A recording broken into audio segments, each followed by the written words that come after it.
So I wouldn't be surprised if people are trying to lure him away from Tottenham now. Tottenham previously, if you look at some of the bigger players, and particularly in recent history, Gareth Bale, the big money came in from Real Madrid, they sold and they tried to regenerate with other players, which didn't quite work at the time. So they've always been a selling club, but maybe, just maybe, they're not in that position at the moment.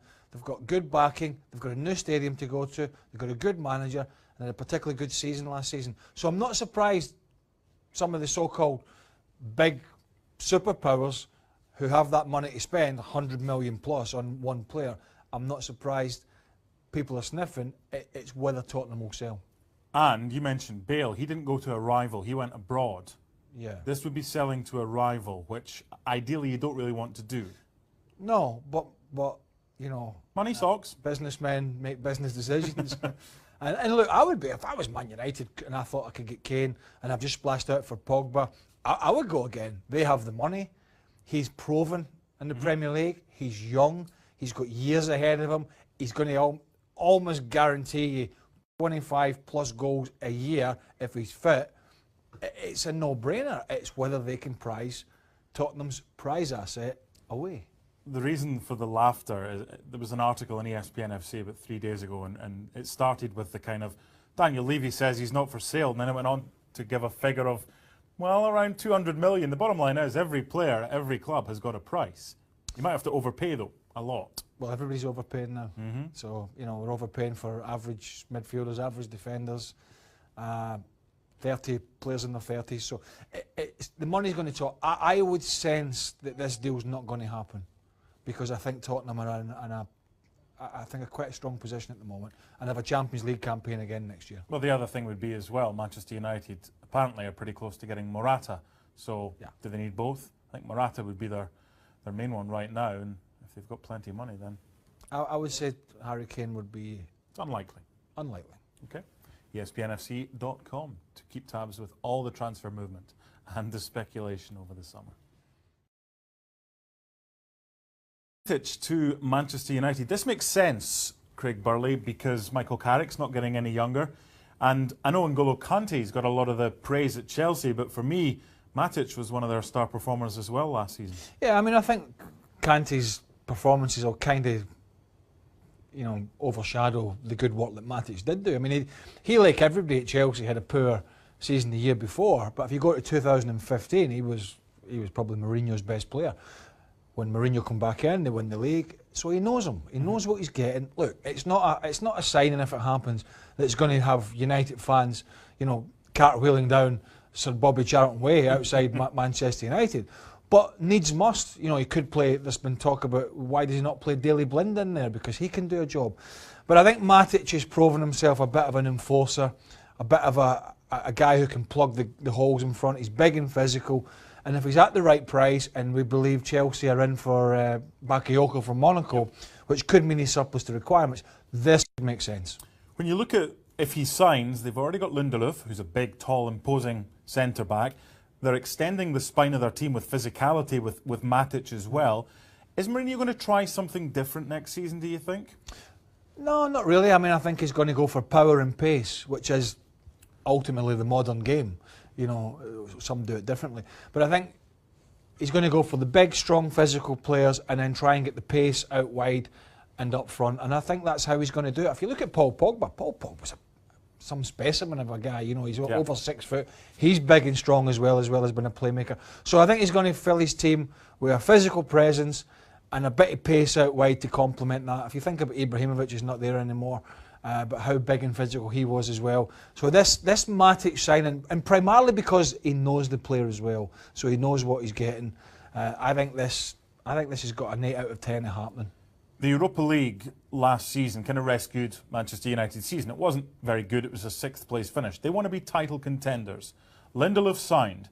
If Matic signs as well, how many more do they need to become title contenders in your eyes? I still think they need another 3 or 4. Lindelof's been playing at Benfica, but he's still a relatively young man. And this is another step up for him. Yes, he's a Swedish international.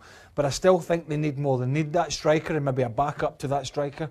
And I still think they need to get a bit more pace out wide. Martial hasn't cut the mustard. We've seen Rashford play out there. It's not his position, so he's got to make sure Mourinho's putting square pegs in square holes and not the opposite. Well, last season around this time, it was Paul Pogba and the superstars were arriving at Old Trafford. This time, really good players, not quite superstars, but Mourinho's building the spine of his team at Old Trafford. And if he gets Matic, that's another one ticked off.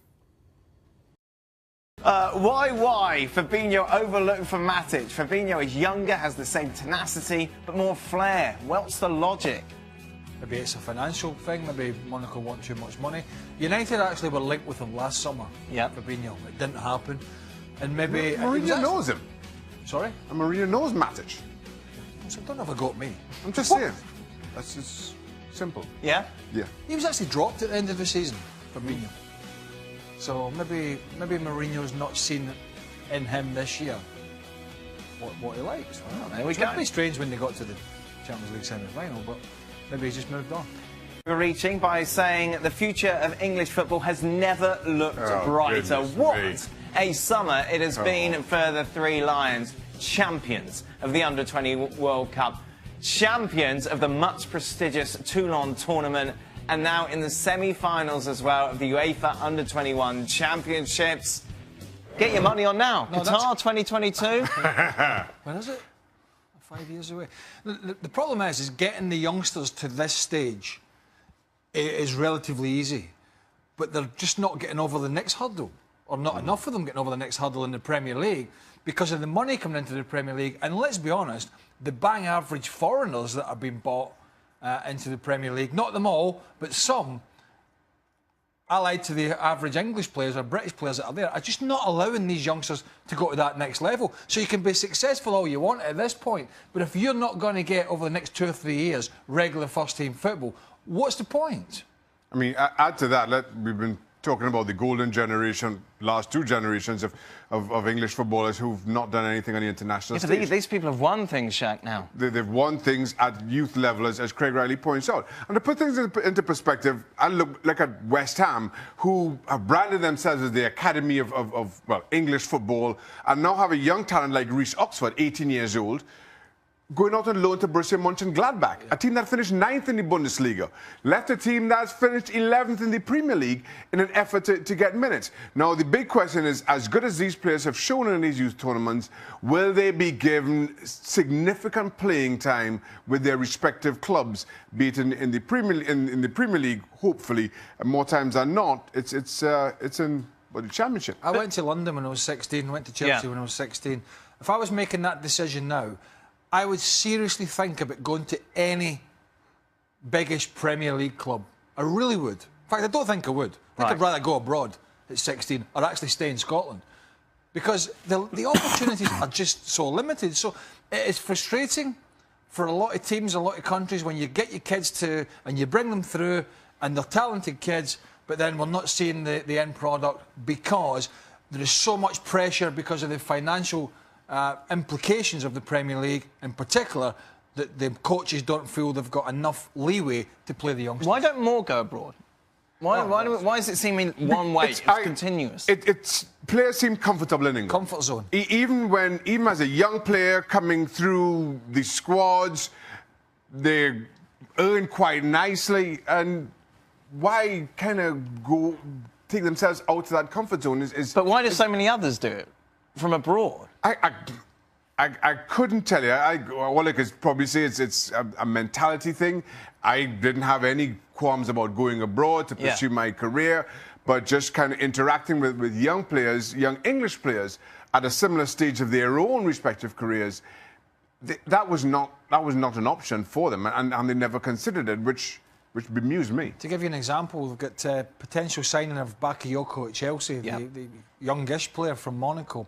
Ray Wilkins, former AC Milan, Chelsea, Man United, Rangers player, has come out and said, got a youngster at Chelsea already called Chalobah, young midfielder, early 20s, dynamic. We shouldn't be signing players like that. But then Chalobah hasn't played in the Champions League to a semi-final, hasn't played regular in League One. So these guys are not getting the opportunities. And I think that's what Ray Wilkins was saying, but it's not going to happen. Because the stakes are so high. The stakes are so high, and Antonio Conte doesn't have 4 or 5 years to wait.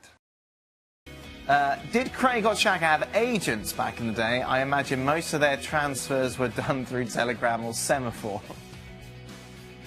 What are we trying to say? Do you remember when we were talking about Gareth Bale and his agent had come out and said that Bale should play up front and that's his position he should be? I remember, yeah. We're having a discussion about it when Shaq was very quiet. Why were you so quiet, Shaq? Because you had Gareth Bale's agent. Yes. Was it Jonathan Barnett? Jonathan Barnett. There you go. Stellar football. I was actually Jonathan Barnett's first footballing client. Were you? And now look at Yes. him. And now look at you. No, yeah, but now I don't know what happened in time since. Now he's at Gareth Bale, and you've got us. It's not a fair swap. Yeah, I think most of us had them, but they didn't have the power, especially not of these super agents now. Yeah. Who seem to have, and I've discussed it before, who are also looking after players and managers alike. So there's a huge conflict of interest for a lot of them. From the outside, how do you go about getting an agent? How did you get Jonathan Barnett? Contacted me. Yeah. An agent contacted me. I mean, again, I'm dating myself here. When I started, there were no full-time agents. Oh, really? Agents had jobs. Okay. So my first agent playing for Reading was an accountant, because Sure. and was his 9 to 5, and they did this on the side. And then, as it happened, Jonathan Barnett started in boxing and then cricket. He was Lara's agent, and Ryan Lara put me in touch with Jonathan Barnett, and that's how I ended up with them. Now, what about you? You came down when you were 16. You cannot have had an agent then. No. But when you moved to Celtic, you must. What? It's quite boring, this, isn't it? No, I think it's quite. No, actually, it's quite interesting. I'm sorry. When what happens is, funny enough, is when you start. We can talk about Confederations Cup if you want. Agents. when you start breaking into the first team, around the fringes, and you start playing 19, 20, 21, whatever it is, that's when people start to get in contact with you. Right. They just start showing up. Yeah. All of a sudden, people just spring out and Now, did you have the same one throughout your whole career? no, I had a couple. I imagine it was a real pain in the butt being your agent. I'm easy. Okay. Right. On that bombshell. Well, if you're straight, you're easy. Straight. No bill. Get it done how you're getting. It's my favourite part of the show, this. Well, because it's the last bit. Correct. And look at the little extra smile on Shaka's face today because he learned he's got tomorrow off. Oh, yeah. Or was that a secret? Because you don't want the family to know that. Good, all right. Just in case. They don't know. They don't know. Don't think they'll be watching extra time. Well, I mean, I suppose it is a risk. You'll be surprised. You just never know. Then Gab